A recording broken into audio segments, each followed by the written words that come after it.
Hello students, कैसे हैं आप लोग। होपफुली आप अच्छे होंगे, घर के अंदर होंगे और सुरक्षित होंगे। अपने आप को जितना सेफ कर सको उतना सेफ कीजिए और घर से जो भी ऑनलाइन स्टडी चल रही है उसका भरपूर आनंद लीजिए और अच्छे से पढ़ाई कीजिए। होपफुली आप सभी कनेक्ट हो चुके हैं अभी तक। अगर कोई नहीं कनेक्ट हुआ है तो जल्दी से वो कनेक्ट हो जाए ऑनलाइन क्लासेस के अंदर। तो ऑनलाइन क्लासेस के अंदर आपको पता है आज एक और नया टॉपिक स्टार्ट होने वाला है, ठीक है हमारे पास। तो नया टॉपिक स्टार्ट करने से पहले कुछ मीठा हो जाए।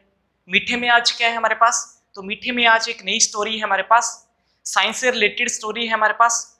साइंस से रिलेटेड स्टोरी किसकी है बेटा, राइट ब्रदर्स की, ठीक है।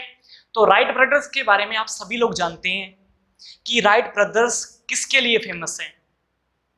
बेसिकली वो फेमस है हमारे पास किसके लिए बेटा, कि जिन लोगों ने हमें हवा के अंदर उड़ना सिखाया। उड़ने का मीन्स हमने एरोप्लेन बनाया, ठीक है, हवाई जहाज बनाया, किनकी हेल्प से, राइट ब्रदर्स की हेल्प से, ठीक है। तो इसका मीनिंग हम हवा में उड़ सके किनके कारण, राइट ब्रदर्स के कारण। उनकी बायोग्राफी के बारे में जानते हैं कि उनकी बायोग्राफी क्या है। तो राइट ब्रदर्स के बारे में जानेंगे। सबसे पहले राइट ब्रदर्स का जो जन्म हुआ था अमेरिका के अंदर हुआ था। किनके घर बेटा, मिल्टन राइट्स के घर, ठीक है। जो मिल्टन राइट्स थे उनके 7 बच्चे थे, ओके।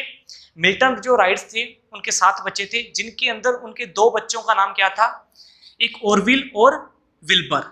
हमारे जो कहानी के जो 2 पात्र हैं, 2 फेमस साइंटिस्ट हैं, वो हमारे पास कौन से हैं बेटा, एक ऑरविल है और एक विल्बर राइट है, ठीक है। तो ऑरविल और विल्बर राइट जो थे हमारे पास, ये 2 ब्रदर थे जिनको बाद में राइट ब्रदर्स के नाम से भी जाना जाता है। अब राइट ब्रदर्स की कहानी जो है बहुत ही ज्यादा इंटरेस्टिंग है। एक बार क्या हुआ, जब ये छोटे थे बेटा, तो इनके पिताजी ने, इनके फादर ने इनको खिलौना लाके दिया। कई बार आप भी उस खिलौने के साथ खेलते होंगे छोटी उम्र के अंदर। जैसे वो खिलौना होता है ऐसे हमारे हाथ में होता है, उसको ऐसे जोर से करो तो वो ऊपर उड़ता है, ऐसे ऐसे ऊपर उड़ता है। तो ऐसा ही खिलौना उनके पिताजी ने लाके उनको दिया। फिर क्या था, अब उस खिलौने को ऐसे करते थे तो वो क्या करता था, ऊपर उड़ता था। अब उनके मन में ऊपर, जैसे वो खिलौना उड़ रहा है, उनके मन में ये हुआ कि हम भी क्यों नहीं उड़ सकते ऊपर, ठीक है। तो बचपन से उनके अंदर इंटरेस्ट था कि हम आसमान के अंदर उड़े। लेकिन तब सिर्फ एक उनका इंटरेस्ट था, बाद में वो जो इंटरेस्ट था उनका एक जज्बा बन गया, एक उनका जुनून बन गया कि हमने भी हवा के अंदर क्या करना है बेटा, उड़ना है, ठीक है। तो फिर क्या हुआ बेटा, सुनो ध्यान से।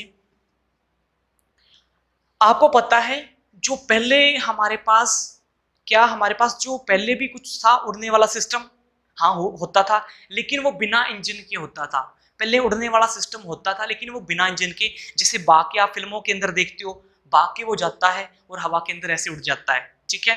थोड़ा बहुत वो उड़ता है, ज्यादा नहीं उड़ता। तो पहले इंजन सिस्टम नहीं था, राइट ब्रदर ने क्या बनाया बेटा, इंजन सिस्टम वाला एरोप्लेन बनाया, ठीक है, जिसकी हेल्प से हमने उड़ना सीखा। तो अब क्या था इसके पीछे की स्टोरी, तो राइट ब्रदर्स ने इसके ऊपर काम करना स्टार्ट कर दिया। जैसे जैसे काम करना स्टार्ट किया तो इन्होंने एक हमारे पास क्या बनाया, एरोप्लेन बनाया, ठीक है, वो भी इंजन वाला। जब वो बनाया इंजन वाला तो पहली बार जो थे हमारे पास कौन थे बेटा, ऑरविल, ठीक है। तो ऑरविल थे, वो पहले बैठे और विल्बर ने इसको पीछे से धक्का लगाया और जब वो उड़ा तो एकदम से आगे जाके क्रैश हो गया, ठीक है। जब वो क्रैश हुआ तो उन्होंने हार नहीं मानी, उनको फिर दोबारा जोड़ा, उस एरोप्लेन को फिर दोबारा उन्होंने जोड़ा। जब दोबारा फिर जोड़ा तो उनको 4-5 दिन लग गए उनको जोड़ने में। फिर दोबारा जोड़ के अब क्या, किसकी बारी थी, पहले ऑरविल ने ट्राई किया था, अब विल्बर ने ट्राई किया, भगवान का नाम लिया विल्बर ने और भगवान का नाम लेके कहा कि भगवान अब अच्छे से कर देना, ये उड़ने लग जाए। तो ऐसा ही हुआ, विल्बर ने तो बीच में बैठ गया और ऑरविल ने पीछे धक्का लगाना स्टार्ट किया। जैसे उसने धक्का लगाया तो जो जहाज था हवा के अंदर उड़ने लग गया और काफी टाइम तक वो उड़ता रहा, ठीक है, काफी टाइम तक उड़ता रहा। फिर क्या हुआ, इन्होंने बाद में क्या किया बेटा, 905 के अंदर, सुनो ध्यान से, 905 के अंदर इन्होंने 5 ऐसे एरोप्लेन बनाए, ठीक है, 5 ऐसे जहाज बनाए जो कि 30 मिनट्स तक उड़ सकते थे, ठीक है, 30 मिनट्स तक उड़ सकते थे। अब इन्होंने क्या किया, ऐसे जहाज बनाने के बाद एक बार क्या हुआ, जो हमारे पास क्या था बेटा, विल्बर था, जो हमारे पास विल्बर था उसके साथ एक पायलट था, तो वो एक उड़ान भर रहे थे, उड़ान भरते भरते उनका जो एरोप्लेन था वो क्रैश हो गया। क्रैश होने की वजह से जो लेफ्टिनेंट था वो मर गया था, लेकिन विल्बर बच गया था, लेकिन विल्बर को गहरी चोट आ गई थी उस हादसे की वजह से। ओके, उसके बाद इन दोनों भाइयों ने राइट कंपनी खोली, ठीक है। कब राइट कंपनी खोली, 1900 के अंदर, ठीक है। तो आपको कोई पूछे, अगर पूछेगा तो कोई नहीं, ठीक है। तो 909 के अंदर राइट कंपनी खोली, सिर्फ जानने के लिए, ओके। कभी जीके के अंदर क्वेश्चन आ जाता होता है, तो राइट कंपनी खोली। उसके बाद क्या था बेटा, आपको मैंने बताया था कि एक विमान हादसा हुआ था, ठीक है, किसका, विल्बर का। तो इसलिए विल्बर के ऊपर जो वो एक्सीडेंट के कारण काफी गंभीर चोट आई थी उसकी बॉडी के ऊपर, इसी के कारण हमारे पास 13 मई 1912 को विल्बर की क्या होगी, डेथ हो गई, ठीक है। उसके काफी सालों बाद जनवरी 1948 के अंदर ऑरविल की भी क्या होगी बेटा, डेथ हो गई, ठीक है। लेकिन जाने से पहले उन्होंने एक ऐसी कंपनी खोली जिसका नाम क्या था, राइट कंपनी था, जो कि जहाज बनाती थी, ठीक है। तो इसका मीनिंग हमारे पास इन दो ब्रदर्स की वजह से, जिनको क्या बोलते हैं बेटा, राइट ब्रदर्स, इनकी वजह से हमने उड़ना सीखा है। इन्होंने भी बहुत बार ऐसे एक्सपेरिमेंट किए थे बेटा, एक बार में ही हवाई जहाज नहीं उड़ा था, बहुत ज्यादा मेहनत की थी, फिर जाके जो हवाई जहाज था वो उड़ा था, ठीक है। बार बार मेहनत की, बार बार उन्होंने चलाया विमान को, ठीक है। फिर वो क्या हो गया, डिस्ट्रॉय हो गया, फिर चलाया, फिर डिस्ट्रॉय हो गया, तो काफी बार ऐसा किया, उसके बाद ये सक्सेसफुल हुए हैं, ठीक है। तो आपको भी बार बार मेहनत करनी है, फिर ही आप सक्सेसफुल होगे, ठीक है। अगर एक दो बार मेहनत करने से कभी भी कोई सक्सेसफुल नहीं होता। तो इनकी कहानी से भी यही सीख मिलती है कि हमें बार बार किसी चीज के लिए जुनून हो कि हमें अगर हवा में उड़ना है तो हमें हवा के अंदर उड़ना ही उड़ना है। तो इनका भी जज्बा यही था कि हमें हवा के अंदर उड़ना है, ठीक है। तो इन्होंने उड़ के दिखाया, हमें भी ऐसा करना है कि हमें जो भी जुनून है वो दिल के अंदर लेके चलना है और उसको पूरा करना है, ओके। तो आज कार्बन एंड इट्स कंपाउंड के अंदर नेक्स्ट जो टॉपिक है वो हम स्टार्ट करते हैं, ओके।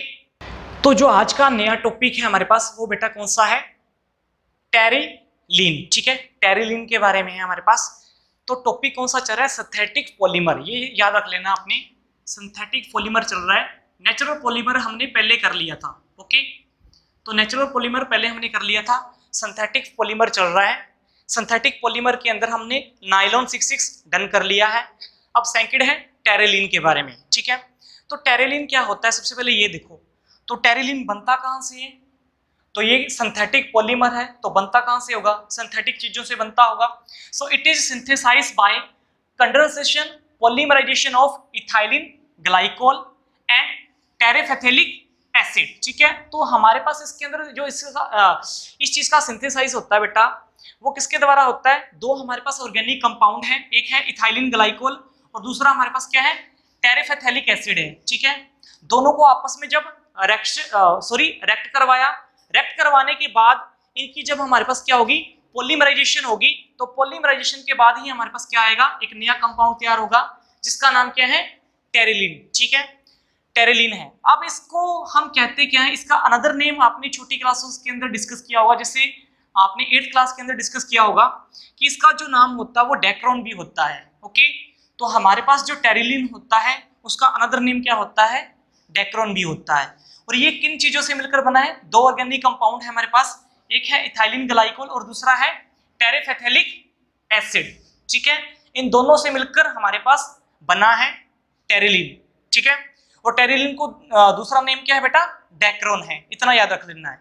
उसके बाद देखो इसके अंदर हमारे पास इसका जो फॉर्मूला है वो कैसे बनाएंगे, तो फॉर्मूला बनाने के लिए मैंने आपको एक ही चीज कहा था कि इनके फॉर्मूले आपको याद करने पड़ेंगे। जैसे इनके अंदर दो हमारे पास क्या है, कंपाउंड है, इन दोनों कंपाउंड के आपको फॉर्मूले याद करने पड़ेंगे जिनको हमने रेक्ट करवाना है। तो रेक्ट किनको करवाना है, एक तो फॉर्मूला है हमारे पास इथाइलिन ग्लाइकोल का, और जो दूसरा फॉर्मूला है वो हमारे पास कौन सा है बेटा, टेरेफेथेलिक एसिड का। तो ये टेरेफेथेलिक एसिड है और ये फॉर्मूला किसका है, इथाइलिन ग्लाइकोल का।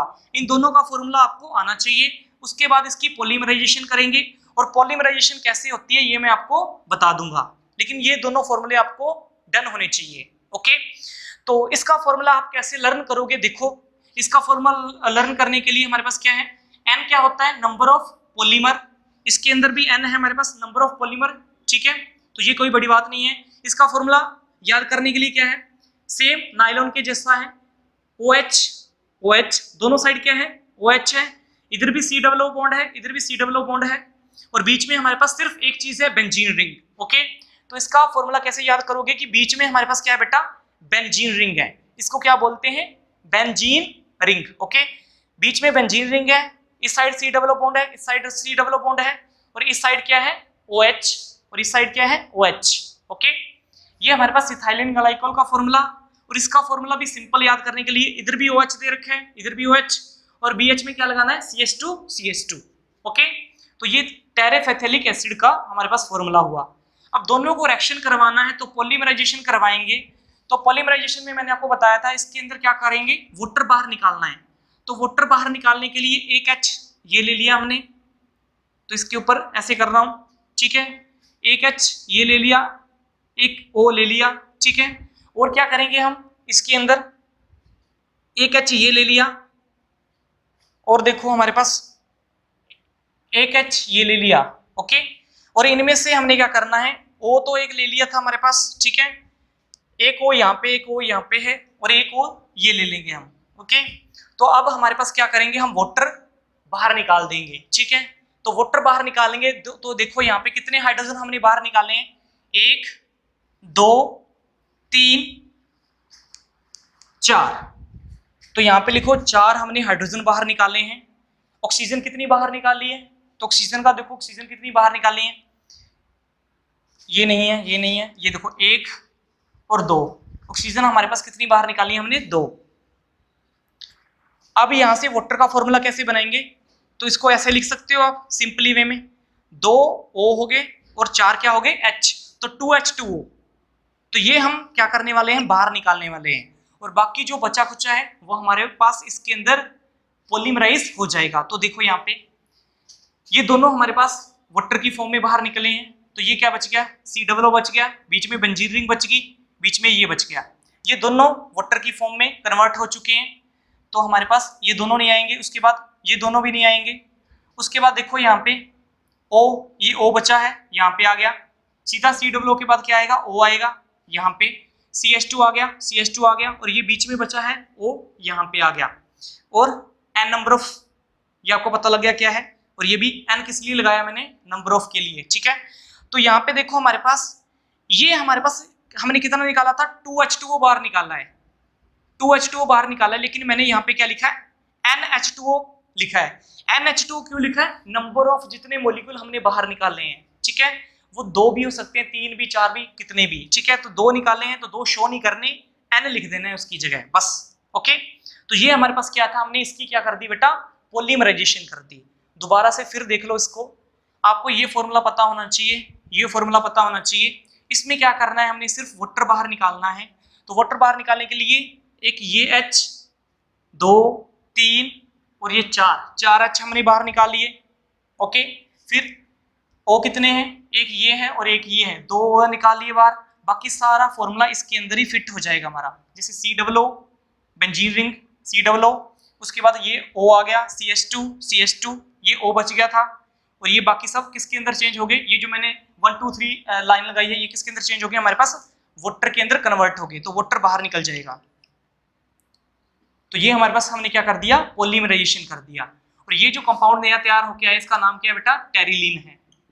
ओके, तो ये नया कंपाउंड तैयार होके आया, इसका नाम क्या है बेटा, टेरिलीन।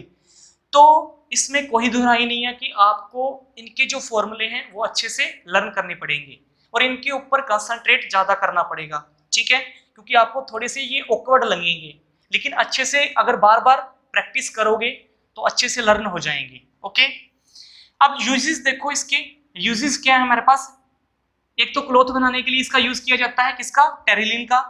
बेल्ट जो होती है हमारे, जो हम बेल्ट पहनते हैं उसके लिए टेरिलीन से बनती है। मैग्नेटिक टेप जो होती है वो भी टेरिलीन से बनती है। फिल्म जो होती है, फिल्म कौन सी, जो कैसेट होती है पुराने वाली या वीसीआर की कैसेट किसी भी की, उसके बीच वाली जो क्या होती है छोटी सी फिल्म होती है ब्लैक कलर की, तो वो किससे बनती है? टेरिलिन से ही बनती है। तो ये था हमारे पास बेटा टेरिलिन के बारे में। नेक्स्ट बेटा हम जितने भी सिंथेटिक पॉलीमर के बारे में पढ़ेंगे उनके जो फॉर्मूले होंगे वो बिल्कुल सिंपल से होंगे। सिर्फ आपको दो सिंथेटिक पॉलीमर के हमारे पास फॉर्मूले याद रखने हैं। जैसे एक नाइलॉन 66, उसका फॉर्मूला थोड़ा सा अजीब सा है, उसको याद रखना है। और दूसरा हमारे पास कौन सा था बेटा? अभी हमने किया था टेरिलिन के बारे में, ठीक है। तो टेरिलिन का थोड़ा सा फॉर्मूला आपको याद करने वाला था। उसके बाद जितने भी आएंगे अब बिल्कुल आसान है, बिल्कुल इजी है, आपको साथ के साथ ऐसा लगेगा सर अभी आ गया, अभी आ गया। ओके, तो नेक्स्ट देखो रेयन। रेयन जो है हमारे पास उसको आर्टिफिशियल सिल्क भी बोला जाता है, सुना होगा आपने आर्टिफिशियल सिल्क, ठीक है। एक होती है नेचुरल सिल्क। नेचुरल सिल्क कहां से ऑब्टेन होती है हमारे पास? नेचुरल सिल्क सर ऑब्टेन होती है कहां से? सिल्क वूम से। छोटी क्लासों के अंदर डिस्कस किया ना, सिल्क वूम से ऑब्टेन होती है हमारे पास क्या? सिल्क। ओके, तो यहाँ पे हमारे पास क्या है? आर्टिफिशियल सिल्क है जिसका नाम क्या है? रेयन है। तो ये कहाँ से ऑब्टेन होती है? तो यहीं पे डिस्कस करने वाले हैं कि ये कहाँ से ऑब्टेन होती होगी। तो सबसे पहले देखो हमारे पास आर्टिफिशियल सिल्क को बनाने के लिए हम क्या यूज करते हैं? पेपर का यूज करते हैं, ठीक है। पेपर सेलुलोज, पेपर सेलुलोज का यूज करते हैं। कैसा मटेरियल है? ठीक है, पेपर सेलुलोज, इसका यूज करेंगे। अब जो पेपर होता है उसको पहले क्लीन करते हैं, ठीक है, साफ करते हैं, क्योंकि पेपर आपको पता है, ठीक है, साफ नहीं होते तो उनको पहले साफ करना पड़ता है। साफ करने के लिए पेपर को किस में डालेंगे? सोडियम हाइड्रोक्साइड सोल्यूशन के अंदर डालेंगे। तो ये एक सोल्यूशन है हमारे पास। पेपर को पहले क्लीन किया, किसके अंदर डाला? क्लीन करने के लिए सोडियम हाइड्रोक्साइड सोल्यूशन के अंदर उसको डाला, NaOH के अंदर डाला। ओके, फिर क्या है हमारे पास? एक तो ये सोल्यूशन के अंदर डाला, दूसरा पेपर को फिर हमने क्या किया? क्लीन करने के लिए एक और सोल्यूशन के अंदर डाला, जिसका नाम क्या था बेटा? कार्बन डाइसल्फाइड, जिसका है CS2, ठीक है। कार्बन डाइसल्फाइड CS2 फॉर्मूला होता है इसका। ओके, तो पहले क्या किया हमने? सुनो ध्यान से। पेपर जो था उसको क्लीन करने के लिए किसके अंदर डाला बेटा? सोडियम हाइड्रोक्साइड सोल्यूशन के अंदर डाला। फिर पेपर जो क्लीन हो चुका है हमारे पास, ठीक है, उसको हम किसके अंदर डालेंगे? कार्बन डाइसल्फाइड सोल्यूशन के अंदर डालेंगे।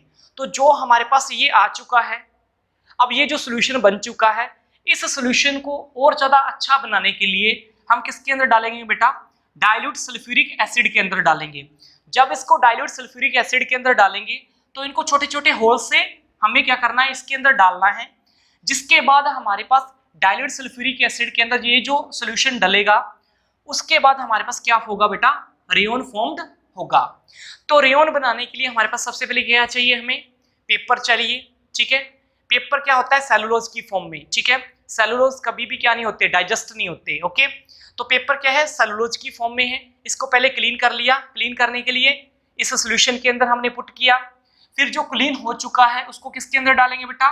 कार्बन डाइसल्फाइड के अंदर डालेंगे। अब हमारे पास जो क्लीन हो चुका पेपर है, अब उसको किसके अंदर डालेंगे? डाइल्यूट सल्फ्यूरिक एसिड के अंदर डालेंगे बाय टिनी पोर्स, छोटे छोटे होल की हेल्प से। फिर हमारे पास क्या बनेगा बेटा? रेयन बन के आ जाएगा। तो रेयन क्या है? आर्टिफिशियल सिल्क है। आपको पता है इसका यूज कहाँ कहाँ पे होगा? तो एक तो क्लॉथ बनाने के लिए होता है, जैसे साड़ी बनती है आजकल आर्टिफिशियल सिल्क से बनती है, क्योंकि ये बहुत ज्यादा चीप होती हैं, सस्ती होती हैं। ओके, थ्रेड भी बनते हैं, और प्लस कारपेट्स जो बनते हैं घरों के अंदर, वो किसकी हेल्प से बनते हैं? आर्टिफिशियल सिल्क की हेल्प से बनते हैं, ठीक है। तो ये बिल्कुल सिंपल था, इसको लर्न कर लेना है। नेक्स्ट जो टॉपिक है हमारे पास, एक नया टॉपिक है। पीछे हमने सिंथेटिक पॉलीमर के अंदर जो फर्स्ट हमारा टाइप था सिंथेटिक फाइबर, वो कंप्लीट कर लिया है। सिंथेटिक फाइबर के अंदर हमारे पास 3 टाइप थे, नाइलॉन, टेरिलीन और प्लस कौन सा था बेटा? अभी किया था रेयन, ठीक है, जिसको आर्टिफिशियल सिल्क बोलते हैं। तो 3 थे। अब नेक्स्ट जो टॉपिक है हमारे पास सिंथेटिक पॉलीमर के अंदर, वो है प्लास्टिक, ठीक है। तो प्लास्टिक के बारे में डिस्कस करेंगे। आपको पता है प्लास्टिक बहुत से टाइप का होता है, तो उनके बारे में 1 बाय 1 डिस्कस करेंगे। फर्स्ट जो हमारे पास प्लास्टिक है वो कौन सा है बेटा? पॉलीथीन, ठीक है। तो फर्स्ट प्लास्टिक कौन सा है? पॉलीथीन। और पॉलीथीन बनता कैसे है? देखो यहाँ पे, it is obtain by the polymerisation of ethene molecule at high temperature and high pressure in the presence of catalyst, this is called polythene, ठीक है। तो पॉलीथीन क्या है हमारे पास? ये बेटा हमें कहां से ऑब्टेन होता है? पॉलीमराइजेशन के द्वारा ऑब्टेन होता है। तो पॉलीमराइजेशन किसकी हो रही है? इथीन के मॉलिक्यूल की पॉलीमराइजेशन हो रही है eight high temperature and high pressure. किसकी प्रेजेंस में? किसी कैटालिस्ट की प्रेजेंस में। इस टाइप के हमारे पास प्लास्टिक के टाइप को क्या बोलते हैं? पॉलीथीन बोलते हैं। और जो पॉलीथीन होता है वो आपको पता है बेटा बहुत ही ज्यादा फ्लेक्सिबल होता है।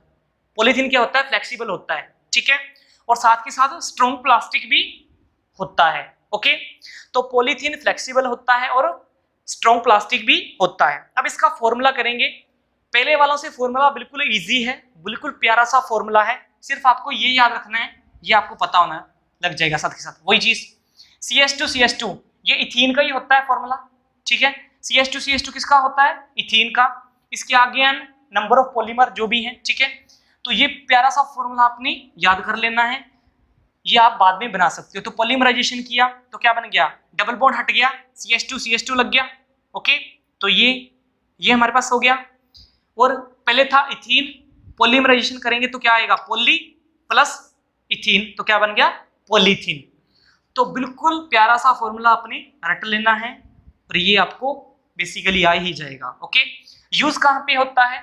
पॉली बैग्स बनाने के लिए, जो पाइप होती हैं, पाइप्स बनाने के लिए किसका यूज किया जाता है? पॉलीथीन का यूज किया जाता है, क्योंकि ये काफी ज्यादा फ्लेक्सिबल होता है। नेक्स्ट देखो हमारे पास बेटा सेकंड वाला प्लास्टिक जो है वो क्या है? पॉलीविनाइल क्लोराइड, ठीक है। तो पॉलीविनाइल क्लोराइड क्या है? तो पॉलीविनाइल क्लोराइड कहाँ से ऑब्टेन होता है? जिसको PVC भी बोलते हैं। तो PVC की पाइप्स सुनी होंगी क्या आपने? कभी सुनी है ना? PVC की पाइप मशहूर है ना। तो पॉलीविनाइल क्लोराइड है हमारे पास। ये किस तरह का प्लास्टिक है? देखो सबसे पहले ये कहां से ऑब्टेन होता है? So it is obtain by polymerisation of vinyl chloride, ठीक है। तो हमारे पास क्या होता है? पॉलीविनाइल क्लोराइड एक ऐसा टाइप प्लास्टिक का जो कि कहां से ऑब्टेन होता है बेटा?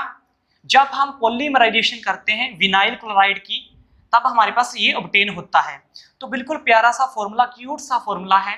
देखो क्या, ये देखो CH2 CH और Cl पुराने वाले से मैच खा रहा है। पुराने वाला क्या था? CH2 इथीन था। अब इसके अंदर क्या लगा दिया? एक H हटा दिया, उसकी जगह क्या लगा दिया? Cl। देखो CH2, इधर भी CH2 था इथीन के अंदर, लेकिन अब क्या किया? एक H हटा दिया, उसकी जगह क्या लगा दिया? Cl। बस इतना याद रख लेना है अपने माइंड के अंदर। ओके, तो वो क्या हुआ? विनाइल क्लोराइड क्या हो गया? CH2 डबल बॉन्ड CH और नीचे क्या लगा दिया? Cl लगा दिया। ये फॉर्मूला आपने याद हो गया आपको, ठीक है। जब ये फॉर्मूला याद हो गया विनाइल क्लोराइड का, तो पॉलीमराइजेशन करके बिल्कुल सिंपल है, डबल बॉन्ड बीच में से क्या हो जाएगा? हट जाएगा। डबल बॉन्ड क्या हो गया? बीच में हट गया, तो हमारे पास क्या आ गया? ये आ गया। तो पहले विनाइल क्लोराइड था, पॉलीमराइजेशन करेंगे तो पॉली क्या आ गया? Vinyl chloride. बिल्कुल सिंपल फॉर्मूले, मैंने जैसे आपको बताए थे वैसे ही सिंपल फॉर्मूले अब आ रहे हैं, तो ये जल्दी से याद हो जाएंगे आपको। यूजेस क्या है? पाइप्स के अंदर यूज होता है, अभी बताया था PVC की पाइप। शूज के अंदर यूज होता है, स्लीपर बनाने के लिए यूज होता है, बैग बनाने के लिए, रेन कोट्स बनाने के लिए इसका यूज होता है, टॉयज बनाने के लिए भी इसका यूज होता है। तो ये हमारे पास बेटा पॉलीविनाइल क्लोराइड। नेक्स्ट हमारे पास क्या है बेटा? पॉलीएस्ट्रिलोनाइट्राइल, ठीक है। तो नेक्स्ट टॉपिक है हमारे पास पॉलीएस्ट्राइलोनाइट्राइल, या जिसको बोलते हैं ओरलोन, ठीक है। तो इसका नाम याद रख लेना है इस टाइप के प्लास्टिक का, बहुत ही थोड़ा सा अजीब सा है लेकिन आपको याद रखना पड़ेगा। पॉलीएस्ट्रिलोनाइट्राइल या इसको ओरलोन बोलते हैं। और अगर आपसे कोई पूछे कि पेन की फुल फॉर्म बताओ, ठीक है, तो क्या बतानी है? पॉलीएस्ट्रिलोनाइट्राइल, ठीक है। और अदर नाम पूछे तो आपने क्या बताना है? ओरलोन बताना है, ठीक है। ये आ सकता है एग्जाम के अंदर, या आपसे कोई पूछे कि PVC की फुल फॉर्म बताओ, तो PVC की फुल फॉर्म भी आ सकती है पॉलीविनाइल क्लोराइड। ओके, अब देखो ये हमारे पास ये जो हमारे पास प्लास्टिक है ये कहां से ऑब्टेन होता है? So it is obtain by polymerisation of vinyl cyanide, ठीक है। विनाइल साइनाइड हमारे पास कोई इनऑर्गेनिक कंपाउंड है जिसकी पॉलीमराइजेशन करने पर हमारे पास क्या होता है? पॉलीएस्ट्रिलोनाइट्राइल हमारे पास क्या होता है? ऑब्टेन होता है, ठीक है, या जिसको हम ओरलोन बोलते हैं। अब देखो इसके अंदर क्या है? सिंपल सा वही फॉर्मूला, वहां पे Cl लगाया था, यहाँ पे CN लगाएंगे। CN क्यों? क्योंकि यहाँ पे क्या है? साइनाइड है, तो साइनाइड का फॉर्मूला क्या होता है? CN होता है। तो वही same CH2 double bond CH, वहां पे Cl लगाया था पॉलीविनाइल क्लोराइड के लिए, यहाँ पे CN लगाएंगे। बस सिंपल वही याद रखना है आपने, ठीक है। तो आपको अब पता लग गया होगा। पहले वाला क्या था, इथीन वाला, CH2 डबल बॉन्ड CH2, एक H हटाया, उसकी जगह Cl लगा दिया, माइंड में होना चाहिए। ओके, तो पॉलीविनाइल क्लोराइड बन गया। अगर Cl को हटा के हमने क्या लगा दिया, CN लगा दिया, तो आप कहोगे कि ये क्या बन गया, विनाइल साइनाइड बन गया। ठीक है, ये फॉर्मूला ऐसे आपको याद हो जाएगा। Okay, series wise. Okay, next देखो, इसकी पॉलीमराइजेशन करेंगे तो पॉलीमराइजेशन करने पर हमारे पास क्या आएगा, वही सेम चीज, CH2 बीच में से डबल बॉन्ड हट जाएगा, ये आएगा। इसको क्या बोलेंगे, विनाइल क्या था, साइनाइड था, तो यहाँ पे क्या आएगा, पॉलीमराइजेशन करने पे क्या आएगा, पॉलीविनाइल साइनाइड, या इसका अदर नेम क्या है, पॉलीएस्ट्रिलोनाइट्राइल, जिसकी शॉर्ट फॉर्म क्या होती है बेटा, PAN। ठीक है, अब इसके यूजेस कहाँ पे होते हैं, स्वेटर बनाने के लिए इसका यूज होता है। आप कहोगे स्वेटर कौन सा, पता ही है आपको। ठीक है, नेक्स्ट देखो, वूल लाइक फाइबर्स, पिलो, जो घर के अंदर पिलो होते हैं उसको बनाने के लिए भी क्या होता है, इसका यूज होता है पॉलीएस्ट्रिलोनाइट्राइल का। तो ये हमारे पास बेटा क्या है, ये लास्ट हमारे पास टॉपिक है किसका, प्लास्टिक का। ओके, वैसे लास्ट टॉपिक नहीं है, प्लास्टिक का लास्ट टॉपिक है हमारे पास। ठीक है, तो ये लास्ट हमारे पास टाइप हो गया। ओके, तो लास्ट टाइप क्या है, बिल्कुल सुनो ध्यान से, बिल्कुल अच्छे से सुनो, बिल्कुल सिंपल है, पॉलीस्टाइरीन। पॉलीस्टाइरीन इसका नाम है। ठीक है, ये कहां से ऑब्टेन होता है, it is obtain by the polymerisation of vinyl benzene. ठीक है, विनाइल बेंजीन से ऑब्टेन होता है, या जिसकी अदर नेम क्या होता है बेटा, स्टाइरीन, इसको स्टाइरीन भी बोल देते हैं। ओके, तो it is obtain by the polymerisation of styrene बोल सकते हो, या विनाइल बेंजीन बोल सकते हो, एक ही बात है। ओके, तो ये यहां से ऑब्टेन होता है हमारे पास, फॉर्मूला वही CH2 डबल बॉन्ड CH, अब C6H5। ठीक है, तो ये लगा देना है, तो ये फॉर्मूला किसका है, इसका है, बेंजीन का। ओके, तो बेंजीन लगा दिया हमने C6H5। तो जब हम इसको क्या करेंगे बेटा, देखो यहाँ पे परऑक्साइड, परऑक्साइड मींस यहाँ पे पॉलीमराइजेशन ही कर रहे हैं। ठीक है, पॉलीमराइजेशन ही इसकी कर रहे हैं, तो यहाँ पे क्या हो रहा है बेटा, इसकी पॉलीमराइजेशन ही हो रही है। तो पॉलीमराइजेशन ओके, वो क्या होगा, सेम CH2 एक बॉन्ड हट जाएगा, तो क्या आएगा, C6H5 वही, तो यहाँ पे N लग जाएगा। ओके, तो ये क्या था बेटा, यहाँ पे स्टाइरिन था, तो जिसकी पॉलीमराइजेशन करें तो क्या बन जाएगा, पॉलीस्टाइरिन बन जाएगा। ओके, अब इसका यूजेस कहाँ पे होता है, तो यूजेस आपको पता है, टी कप्स, टी के जो कप होते हैं वो उसको बनाने के लिए यूज होता है, बोतल का जो अपर कैप होता है उसको बनाने के लिए इसका यूज होता है, रेफ्रिजरेटर के जो कुछ पार्ट्स होते हैं जो प्लास्टिक से बनते हैं उनको बनाने के लिए भी इसका यूज होता है, पॉलीस्टाइरिन का। ठीक है, तो वो पॉलीस्टाइरिन से ही मिलकर बनते हैं, टी कप्स, बोतल caps and refrigerator parts. Okay, इस चैप्टर का हमारा लास्ट टॉपिक है हमारे पास बेटा, सिंथेटिक रबर के बारे में। पहले हमने नेचुरल रबर के बारे में डिस्कस कर लिया था, अब हमारे पास क्या है, सिंथेटिक रबर के बारे में हम पढ़ेंगे। तो ये लास्ट टॉपिक है, इसको अच्छे से समझ लेना, बहुत ही इंटरेस्टिंग टॉपिक है सिंथेटिक रबर। तो सिंथेटिक रबर मेनली क्या होता है बेटा, टू टाइप्स का होता है। ठीक है, सिंथेटिक जो रबर है हमें मेनली टू फॉर्म्स में हमारे पास अवेलेबल होता है, एक का नाम होता है ब्यूना S और दूसरे का नाम होता है ब्यूना N। अब ब्यूना S और ब्यूना N ही क्यों बोला है इसको, इसके पीछे की कहानी क्या है वो हम आगे डिस्कस करेंगे। तो यहाँ पे देखो हमारे पास ब्यूना S जो है वो कहां से किससे मिलकर बना है, made up of one three butadiene and styrene. ठीक है, हमारे पास क्या होता है बेटा, सुनो ध्यान से, ब्यूना S जो हमारे पास सिंथेटिक रबड़ है वो किससे मिलकर बना है, 1,3-ब्यूटाडाइन, ये आपको याद रखना पड़ेगा, 1,3-ब्यूटाडाइन एंड स्टाइरिन से मिलकर बना है, इसलिए इसको क्या नाम दे दिया, ब्यूना S। ठीक है, और ब्यूना N क्या है हमारे पास, ये किससे मिलकर बना है, ये 1,3-ब्यूटाडाइन से तो मिलकर बना है, और प्लस किससे मिलकर बना है, एसिटिलोनाइट्राइल। ठीक है, एसिटिलोनाइट्राइल से मिलकर बना है। तो ये दो टाइप की हमारे पास क्या है, सिंथेटिक रबर है जो हमारे पास अवेलेबल होती है मार्केट के अंदर। ठीक है, अब देखो हमारे पास ये जो रबर है ये कहां से ऑब्टेन हुआ, सबसे पहले तो ये कैसे बना, उसके बाद इसकी नेमिंग कैसे होगी ये देखेंगे। तो सबसे पहले जो रबर है हमारे पास, ये मान लो कि कोई रबर है। ठीक है, जब रबर की हमारे पास रबर लाइक मटेरियल, रबर के जैसा कोई मटेरियल है, उसकी जब पॉलीमराइजेशन करेंगे किसकी प्रेजेंस में, CO2 की प्रेजेंस में, प्लस एक कैटालिस्ट दे रखा है, क्या है, सोडियम, सोडियम कैटालिस्ट की प्रेजेंस में जब इसकी पॉलीमराइजेशन होगी रबर जैसे सब्सटेंस की, तो हमारे पास इसकी पॉलीमराइजेशन करके क्या हमारे पास चीज तैयार होगी। तो ये देखो क्या हो रहा है बेटा, 2,3 डाइमिथाइल 1,3 ब्यूटाडाइन, ठीक है। तो ये हमारे पास क्या है, कंपाउंड तैयार हो गया हमारे पास, ठीक है। तो एक रबर जैसा हमारे पास मटेरियल जिसकी पॉलीमराइजेशन की किसकी प्रेजेंस में बेटा, CO2 की प्रेजेंस में, प्लस किसकी प्रेजेंस में, Na कैटालिस्ट की, सोडियम कैटालिस्ट की प्रेजेंस में, तो हमारे पास क्या ऑब्टेन हुआ, 2,3 डाइमिथाइल 1,3 ब्यूटाडाइन नाम का एक इनऑर्गेनिक कंपाउंड हमारे पास ऑब्टेन हुआ। एक ऐसा मटेरियल ऑब्टेन हुआ जिसका नाम क्या था बेटा, ब्यूना था, ठीक है, जिसका नाम क्या था, ब्यूना। और ब्यूना क्या होता है, एक सिंथेटिक रबर होता है। अब ब्यूना का नाम ब्यूना SQ दिया गया और ब्यूना का नाम ब्यूना NQ दिया गया। ब्यूना S इसलिए दिया गया क्योंकि 1,3 ब्यूटाडाइन किसके साथ मिलके काम करता है, बनाता है, स्टाइरिन के साथ, तो इसलिए यहाँ पे क्या लगा दिया, S लगा दिया, स्टाइरिन से S आया है। और ब्यूना N जो है 1,3 ब्यूटाडाइन से मिलकर और किससे, एथरिलोनाइट्राइल, तो यहाँ से नाइट्राइल का N चूज कर लिया, तो ये इसका नाम क्या दे दिया, ब्यूना N, ओके।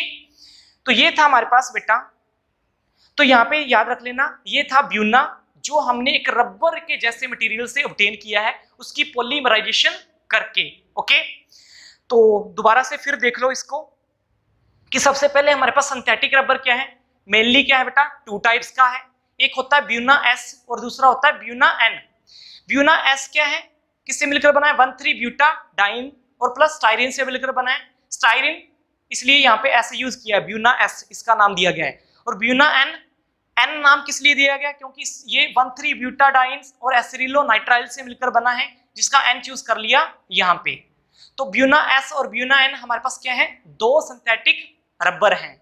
अब इस टाइप का जो रबर है ये कहां से ऑब्टेन किया गया है, इस टाइप का रबर हमारे पास एक ऐसे मटेरियल से ऑब्टेन किया गया है, उसकी पहले पॉलीमराइजेशन करेंगे किसकी प्रेजेंस में, CO2 प्लस सोडियम की प्रेजेंस में, क्या बना, 2,3 डाइमिथाइल 1,3 ब्यूटाडाइन, और इसको क्या बोलते हैं, इस कंपाउंड को ब्यूना बोलते हैं, जिसके अंदर ब्यूना, ब्यू क्या रिप्रेजेंट करता है, ब्यूटाडाइन को, याद रख लेना, ब्यू क्या रिप्रेजेंट करेगा, ब्यूटाडाइन को, और Na क्या रिप्रेजेंट करता है, किसी कैटालिस्ट को, तो ब्यू Na, तो ब्यू रिप्रेजेंट करेगा ब्यूटाडाइन को और Na रिप्रेजेंट करेगा किसी कैटालिस्ट को, तो इसलिए इसका नाम क्या रखा था, ब्यूना रखा था, ओके।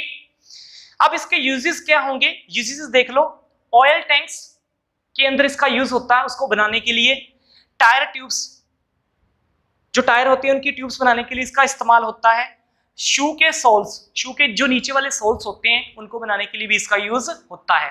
तो ये क्या है, हमारे पास सिंथेटिक रबर है। तो हमने चैप्टर पूरा कंप्लीट कर लिया बेटा, अगर कोई भी डाउट हो तो आप अच्छे से पूछ सकते हो। Thanks for watching this video.